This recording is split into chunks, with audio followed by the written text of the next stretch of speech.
Kalau tidak ada pikiran seperti itu dari partai koalisi, dari orang Nasdem, dari Surya Paloh, maka nggak usah repot-repot cari cawapres dari NU. Udah aja Gatot Nurmantio, udah aja AHY, udah aja siapa, Refli Harun, Amin Rais, tuh siapapun itu. Kalau kemudian tidak merasa bahwa Anies tidak punya dosa. Kenapa susah sampai detik ini? Kenapa terus merayu tokoh-tokoh Nahdlatul Ulama? Karena merasa berdosa. Karena mereka yakin publik mencatat dosa-dosa Anies. Gitu, saudara. Kenapa merasa? Karena melakukan. Kan itu. Kan itu.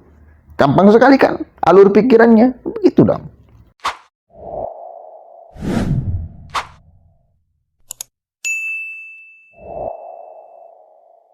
Assalamualaikum warahmatullahi wabarakatuh. Hamdan syukranillah amma ba'd. Sahabat Indonesia Plural yang saya hormati dan saya banggakan, salah satu program wawancara yang berada di televisi yang suka saya lihat itu adalah program Kik Andi. Saya sering melihat itu ya, tayangan itu, termasuk dari kemarin urusan Al Zaitun.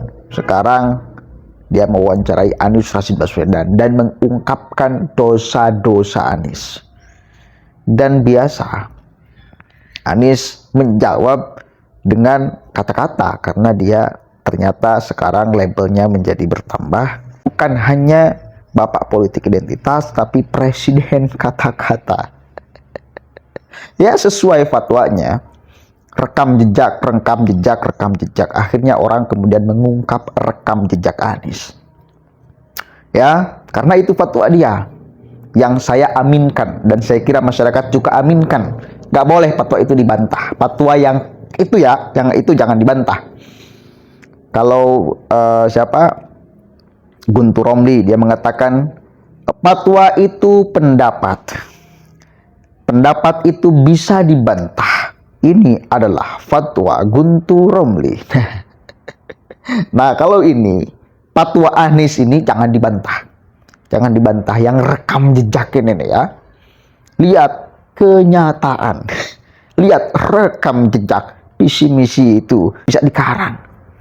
Orang boleh menjalankan dan tidak visi misi tersebut. Oke, sebelumnya kita lihat nih ya. Kik Andi mengkik Anies Rashid Baswedan. Dari mulai politik identitas, dia menari di atas kesengsaraan orang lain dan sumur resapan yang menyengsarakan banyak orang. Yang kemudian ada sudah korban gara-gara sumur resapan. Bukan malah manfaat, malah menjadi madorot. Ini kan, oke, kita dengarkan dulu nih ya sama-sama. Dikik nih. Anies Rashid Baswedan dikik Andi. Dikik balik. Cek. Sekali lagi, orang yang tidak menghendaki Anda jadi presiden ini ya punya argumentasi berkaitan dengan Anda selalu menyebut, silakan lihat rekam jejak Anda yang menjadi dosa Anda yang selalu disampaikan berulang-ulang dan ini beredar di masyarakat.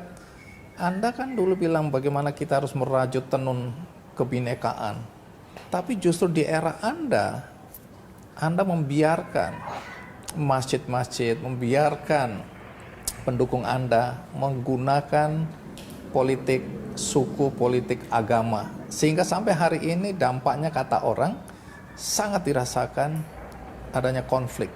Bahkan ada yang bilang kadrun, ada yang bilang kecebong dan seterusnya. Itu gara-gara Anda.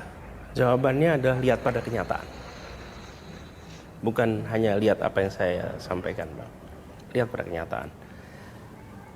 Kenyataannya yang disebut sebagai polarisasi, bahkan sampai retak, robek kalau tenun kebangsaan, itu tegang sudah mulai 2012. Di 2015 mulai makin kuat. Saya belum jadi calon gubernur, Bang. Itu sudah rame. Saya masih tugas di Kementerian Pendidikan Kebudayaan. Apa yang Anda sampaikan ini? Poinnya adalah polarisasi sudah, bicara identitas itu sudah terjadi sebelum saya menjadi calon gubernur. Bahkan narasi baik yang pro Pak Basuki maupun yang anti Pak Basuki Itu sudah ada sebelum saya jadi calon gubernur. Kampanye misalnya, lebih baik Muslim tidak korup daripada pemimpin tidak non Muslim tapi tidak korup daripada Muslim tapi korup misalnya. Terus yang satu bilang pemimpin harus beragama Islam. Itu kan tema-tema yang sudah ada sebelum saya jadi calon gubernur, Bang. Jadi saya merasa ketika saya mendapatkan panggilan tugasnya calon gubernur, justru saya ingin mengembalikan yang robek ini. Karena sudah terjadi sebelum saya jadi calon gubernur. Boleh dicek di semua data. Saya menjadi calon gubernur bulan September tahun 2016. Keramaian ini sudah terjadi bertahun sebelumnya. Satu lagi klarifikasi mengenai apa yang Anda lakukan melalui rekam jejak Anda ketika kampanye. Karena ini juga selalu menjadi dosa Anda ya. Yaitu ketika Anda membiarkan pendukung Anda ya menggunakan isu agama ini. Anda tidak pernah melarang, bahkan di masjid-masjid ada tulisannya tidak mau mensolatkan orang-orang yang memilih pemimpin yang non-muslim. Anda diam aja tuh. Jadi Anda membiarkan sebenarnya keadaan ini dan Anda mengambil manfaat dari situasi yang menguntungkan Anda ini. Pertama soal sebagai sebutan istilah sebagai dosa, dianggap, saya rasa bukan sebagai dosa, itu dianggap. Mereka mencoba melabelkan itu. Kenyataannya apa? Ketika muncul isu ada pelarangan menyolatkan jenazah, saya datang ke tempat itu. Saya mengecek ke tempat itu.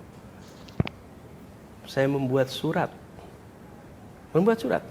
kepada semua bahwa tidak boleh ada pernyataan dan tidak boleh ada kegiatan pelarangan sholat. Kita semua punya kewajiban. Ada saksi, ada bukti? Ada suratnya. Ada suratnya. Suratnya beredar. Saya kirimkan suratnya. Jadi inilah situasi, Bang, yang dihadapi di dalam masa kampanye. Kita kemudian lihat recovery-nya harus serius, dan itu yang kita kerjakan. Anda tahu bahwa di media sosial Anda sering jadi olok-olok karena rekam jejak Anda. Anda kan selalu bilang, lihat rekam jejak aja. Dan kemudian di media sosial rekam jejak Anda yang ditampilkan itu yang buruk-buruk. Saya mulai dari sumur resapan. Dulu Anda bilang bahwa ini akan merupakan solusi untuk mengurangi banjir di Jakarta. Tapi kemudian yang muncul ke permukaan kan sumur-sumur resapan yang hancur lebur, berantakan, dan merusak jalanan. Dan itu menjadi bahan tertawaan.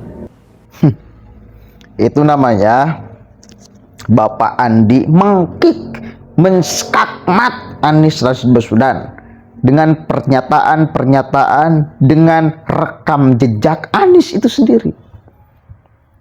Tapi ya kita tahu sama-sama Anies nggak mau dikatakan bahwa itu sebagai dosa. Katanya bukan dosa tapi dianggap dosa. Iyalah, nggak bakalan terima. Ya, dia nggak bakalan terima. Nggak bakalan mau dituduh sebagai dalang utama yang harus bertanggung jawab terhadap keterbelahan bangsa. Dia mengatakan, Anies mengatakan, ini bukan isu baru. Bahkan sebelum saya mencalonkan diri sebagai Gubernur DKI Jakarta, isu ini sudah hadir. Kan itu ya. Oke, bahwa kemudian isu itu sudah hadir, iya. Tapi nggak terlalu berat saya kira. Masih dalam tataran wajar. Tidak sampai ada teriak bunuh sekarang juga. Enggak yang kayak gitu. Tidak sampai kemudian terpampang di spanduk-spanduk masjid. Masjid ini tidak menyolatkan pendukung penista agama karena munafik. Enggak sampai parah. Puncaknya itu adalah Gubernur DKI Jakarta pemilihan. Yang paling berdosa di sana, yang paling harus bertanggung jawab di sana itu adalah Anies. Bahwa kemudian dia katanya menyebarkan edaran. Nah, saya menyebarkan edaran himbauan untuk kemudian tidak boleh, tidak benar mengeluarkan fatwa itu. Benarkah? Dan kenapa tidak dilarang? ente itu menari di atas isu itu, bahula ya, dulu itu. Menari, Anies itu menari di atas isu itu. Menikmati alunan irama bunuh si Ahok. Itu menikmati. Mengambil manfaat.